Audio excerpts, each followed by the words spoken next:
Hello everybody, welcome to the Trust Falling interview. We are here with famous Gold Coast singer-songwriter Trust Falling. Hi. Known for albums like Lucid Light and some EPs like Broadbeach. And also, does anyone know the name of the next one? Like, are you sharing that publicly or are you waiting? No. No one knows except you. No one. That's a Queens of the Stone Age song. I know that one. Yeah, I saw it live. Yeah. Anyways, so my first question is, how does Queens of the Stone Age inspire you musically? I don't listen to Queens of the Stone Age. How do they inspire you musically, though? They don't. Yeah, how do they inspire you musically, though? You know what research? You're not Nardwar. You don't know my fucking musical inspirations. Yeah, I do. You fucking tell me about them, right? Dude, fucking fuck you. Dude. I don't listen to Queens of the Stone Age. Fuck me. Fucking Mr. Giggle shits back there. Just want to bet. He put fucking 50 on Clementine the horse. So, anyways, my first question. No, ask a real fucking question. Okay, I will. I'm shutting your butt down. So, because it's so much fun, Jan. So, you've told me the story. I don't think the audience knows, but I don't care about the audience. So, you've told me the story behind the Lucid Light as a name and Broadbeach as a name. How did the three title, Love Erosion is kind of self-explanatory. How did the other two come about?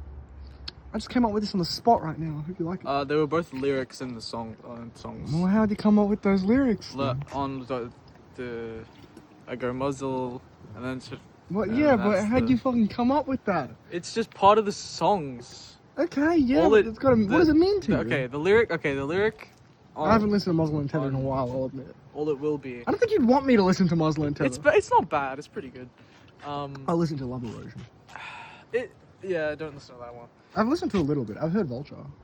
Vulture's good. I like Vulture. Oh, Rose Tinted Glasses. I've heard half the fucking thing, man. You've heard the good ones. Actually, no. The good ones are Vulture and Disaster. I stop. What do you think of the song Disaster by Trust Falling? It's not a good song. I don't like it. I don't like the way it was mixed or recorded. How do you record your music? You've told me the story, but now I suddenly care about the audience, I decided. So, how do you record your music? My iPad on GarageBand. Yes, guitar. Is it all through the GarageBand iPad microphone? No, most of it's through my phone microphone because it's better than the iPad microphone. Yes, you're right. It's better than the iPad screen too, from what I've heard. Yeah, and half of it's a fucking rainbow. And I just email it to myself, and then I just import it into the file. That's amazing. But now I've been using some different microphones. I've been using a mix, basically, of different... What microphones now? My Shure SM57. Yes, I know that one. I recorded a couple songs on that, but I've also been using my phone mic for other things. I just was zooming in your cock right there for a second. I should put this on the floor. Yes, your what microphone? You say Zoom? Or did I mishear that? My phone microphone. I heard Zoom. My Chrome is... Okay, next question. This is actually a really good one, I think. I'm coming up with this on the spot. As an aesthetic, your music, I wouldn't call it lo-fi, but you definitely use lo-fi recording techniques, right? Yeah. And I'm curious how that influences your outlook on making music, and like, if you had an option between that and going into a studio and doing it all, what would be your preferred environment and why? I believe that... That was a good question. That is a good question. I believe that lo-fi music is like less a genre and more like a mindset and a way of creating. And like it takes a lot to be able to like say within yourself, like, I can do everything myself. I know. Like you don't need to outsource anything. You don't need to go to a studio. You don't need to ask someone to help you or like if you truly care about it, you will learn and you will like appreciate how to do every element of that. Do you feel at this point, and that's the way that I like to do things. Do you feel at this point you would call yourself a producer outright? Well, yeah. I mean, like, I produce music. I produce all my own music. It's all from scratch, all from like the bottom up. Yeah, that's what I do. It's quite annoying. It's like, really fun. It's fun. Like you use GarageBand, correct? Yeah.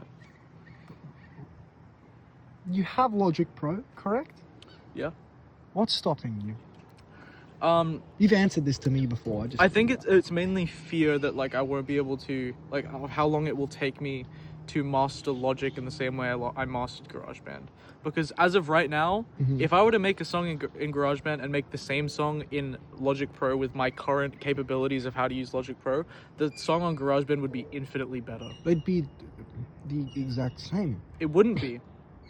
Because I don't know how to use the mechanics on Logic Pro like the same way that Best way to compare it in my eyes, at least someone who's used both. Like, have you used Final Cut Pro? No. It's basically upgraded iMovie. It's souped up iMovie. Logic Pro and GarageBand have the exact same interface. What Logic has that GarageBand doesn't is multi-channel mixes. But you can work without them. So if anything, the song at its worst would turn out the exact same on Logic Pro if you know where the buttons are to do the exact same thing. But like I say, I don't know where the buttons are. And it would take me a long time to learn it. It's one button. It's just one button. I'm talking about all the buttons. No, I know. A lot of the buttons kind of suck. I'm talking about all the buttons and all the mechanics and all of the different You're things missing out on the beauty that is the Monster Fuzz pedal. I can do that on GarageBand. They have Monster Fuzz pedals? They do. Seriously? Yeah, they got it all. Damn, that's how I made most of no one else. It's turning into my interview, sorry. But listen, I think, I understand a lot of people view it as illegitimate. Illegitimate. But Alex G did it. Yeah. And I don't think it's bad. I think it's good that it's like, it's something that I've mastered and something that I can be proud of my abilities within it. And because I can take a song, I can take nothing and turn it into a song that sounds like a real song. And that's something. Like on the Glow Part 2. Like on a lot of albums. Abbey Road. I don't know why that one didn't come to mind first. Holy shit. What is your biggest influence right now in making the album that totally doesn't have a name? I've heard songs from it. I think I can pinpoint a few, but I want to hear it from him. Mark Kozilek. Yep. I thought you were playing a Kozilek song the other day when you played me. Well, I'm not going to say the name of the song. This video's running 8 minutes. Really? Yeah. The fuck? Right, time dilation, my friend. That's crazy. Feels like it's been like 2 minutes. I'm trying to think of what other questions I have. Wait, I didn't answer the question. Oh, sorry. What was my question again? Influences. Oh, yeah, Sunkel Moon. Sunkel Moon, Mark Kozilek. Music. Same thing.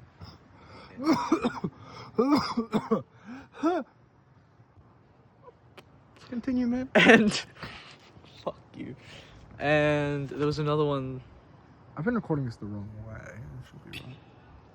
I don't know. I don't remember the other one. Just Mark Kozilek. That's the main one. But also, I like. I've been listening to this band, The Innocence Mission, that I really like. Yeah, tell me about that. Well, now you know. I've been listening to this band. I'll show you one of those. This guy texts me everything. I'll show you. He'll text me at 3 in the morning to be like, "Yo, bro, this fucking song, man, it's so good." I'll show you Snow by The Innocence Mission. I think there's a lot of songs called Snow. It's one of the best like indie folk songs I've ever heard in my life. Okay, I'll give it a listen. I'm curious. I'll play it when we get home. This is a question for my personal interest. The next album, how prominent are drums? Not prominent. Not like Lucid Light. Like there were drums for pretty much every song they had drums. Yeah, and they were always like noticeable, unique, but there were a couple songs that were very vague on the drums. Be Kind to Me didn't have too much until the end. It does. The chorus. But I want to be something by the Lucid Light. Once you get to so you have the verse, the refrain, then once you get to that second verse is when the drums come in, and they just keep going for the rest of the song. Oh yeah, I didn't listen to it. I listened to it very recently. Do I have any other interview questions? Lucid Light CDs. When? Where? This is an ad. Yeah. The Broadbeach. The Broadbeach Community Center on 61 Sunshine Boulevard, July 18th. Tickets are $5. CDs will be $10. Yeah, $10. Okay, and where are we playing our next show? Broadbeach Community Center, July 18th. Center, July 18th. $5. It runs from 6 p.m. to 8:30. We will both be playing. That includes me. Ooh! That's the end of the interview now. It ran 10 minutes. Bye-bye. Thank you. Hello. Hi. Who are you? I am Lucas Molnar. It's like a Nardwire interview. Yeah. I'm. Look what I got you. It's a copy of. Nothing. It's a copy of. It's a copy of my next album. It's a copy of Van Weezer. Because I know how much you love Weezer. Yep. Yeah, especially Van Weezer. Yeah, that's that album. Actually, wait, no. I got you a copy of Christmas with Weezer. Put the font down. Okay. So first question. Yep. But this is an interview, by the way. Yeah. Oh, what do I do? Well, what do you do? What is your Molnar, job? I make music without much of a genre. It kind of changes every album. Like I started with drum music, and then it was noise rock, and now I'm doing indie folk, and I hope to stick in that boat for a good while. Is folk like your favorite genre to make? Ooh, this is a really good question. When it comes to the actual production and mixing side, I feel like I prefer the louder, noisier stuff because you can just throw shit in there and it becomes like the loudest thing you've ever heard, and it's very satisfying. But I think in terms of the writing process, I vastly prefer folk songs. Writing and demming, but when it comes to production, I feel the same way. Yeah. Cool. So what's your favorite what's your favorite like part of the songwriting process? Like the part that you enjoy the most? This is a really difficult question because now I have more of a formula for writing songs. But it's different across every album. I think my favorite thing about the songwriting process, I don't know if this is so much part of the process, is when it just clicks. Like you figured out the progression and some words start coming in. Just the moment where, fucking hell, it's coming closer. The moment where it all like just comes together and you can look back, and even if the song's not done, you can stand there and be, I have an idea here. That's my favorite part of the writing process. Same. It's when it clicks. Or when you have a really cool idea you want to use, particularly when you do end up using it. So who has been influencing you the most lately? Like right what now, artists? this guy called Trustfalling. Nah, genuinely. But aside from that, with what I'm making right now, probably a lot of indie folk artists, like a lot of quieter artists. To my mind, probably like Sun Kill Moon again, like you mentioned, or Champion Trees is a band I've been kind of getting there. Nick Drake. This one, probably unusual considering, I guess it doesn't align perfectly with what I'm making, but especially because I saw Al last week, the Beach Boys recently have played a big role in the kind of songs I'm writing progression-wise. Those are probably my biggest ones, and the Beatles, I guess, by proxy. I should have given a bullshit answer. Merds Bow, Michael Giral of Swans. I mean, that's a real answer. Throat, the New York jazz band. That is a real answer. Androgynous Slut. Androgynous Slut, this band we found yesterday that are really cool. I don't know where they're from, but you should check them out. What else? Alex G. Yeah. Oh, I should have said that. Yeah, you should have. That's always. I brought him up in your interview. That's always one of my biggest influences. There's like one other one probably, but it's not Frog. Frog. Those are probably my influences right now. It used to be stuff like Have a Nice Life and like Swans. So like, what's your relationship? Because I know you have like. Single. No, that wasn't the question. Oh. But like loser, whatever. What? Fuck you, you're a loser. What? So what's your relationship with like your first attempts at music?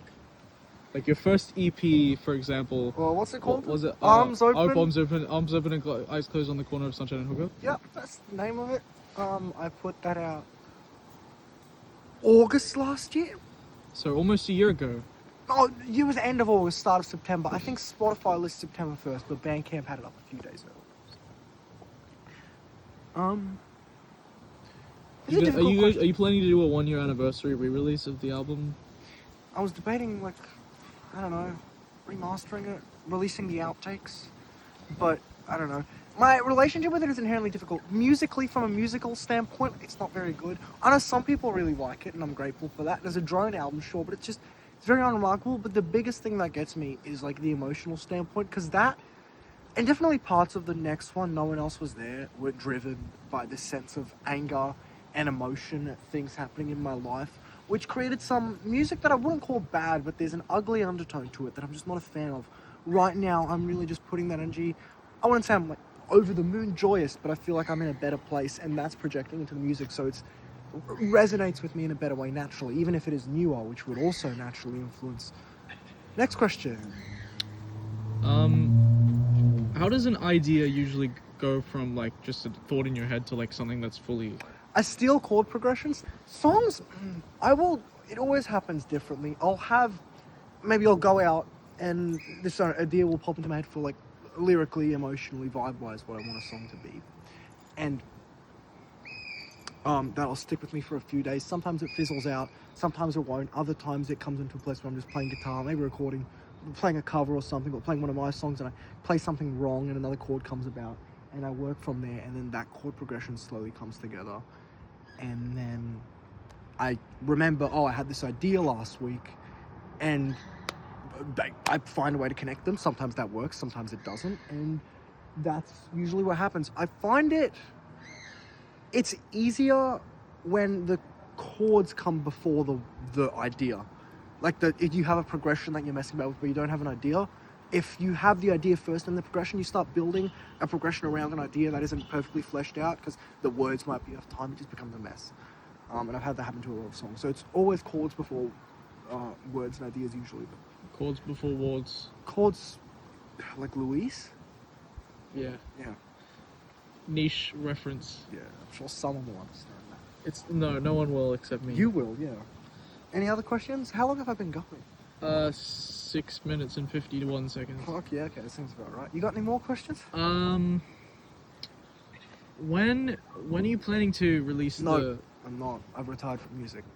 When am I planning to release what, sorry? When are you planning to release the final episode of Anything with Fluff? I knew what you were going to say. The final episode of Anything with Fluff. So I used to be a YouTuber. I made 39 episodes of a series called Anything with Fluff, which is just commentary. Really? You made 39? Yeah, you need to do 40. Yeah, I know. So, Anything with Fluff as an idea, I retired way before I started making YouTube videos. There won't be another episode of Anything with Fluff unless enough people are genuinely in on the joke. How many people are? At least 20. You got a good 20 people who will act in it and then watch it. Yeah, true. But I don't know. It's just such a stupid idea. And if I do that, I feel like yeah, that's the idea. If I make another Anything with Fluff episode now, I find that even if I don't intend for it to be, it would be very different to any of the other episodes because I made those when I was like 15, and now I'm 18. There's 3 years there unaccounted for. Maybe I made videos in that time, but going back to it's an old format. It'd be weird. Okay, final question. Mm-hmm. Is it a good question or a stupid question? It's a good question. Okay. What are your top 4 favorite albums of all time? All time. Pet Sounds by the Beach Boys. Blonde by Frank Ocean. Swans. I'm tossing between Soundtracks for the Blind and Swans Are Dead. Can I count one disc of a 2-disc release, or does it have to be both discs? Both. Okay, and then Soundtracks for the Blind. Probably a Radiohead one, like OK Computer, Kid A, fairly interchangeable for me. Wow, no women. Were you expecting that?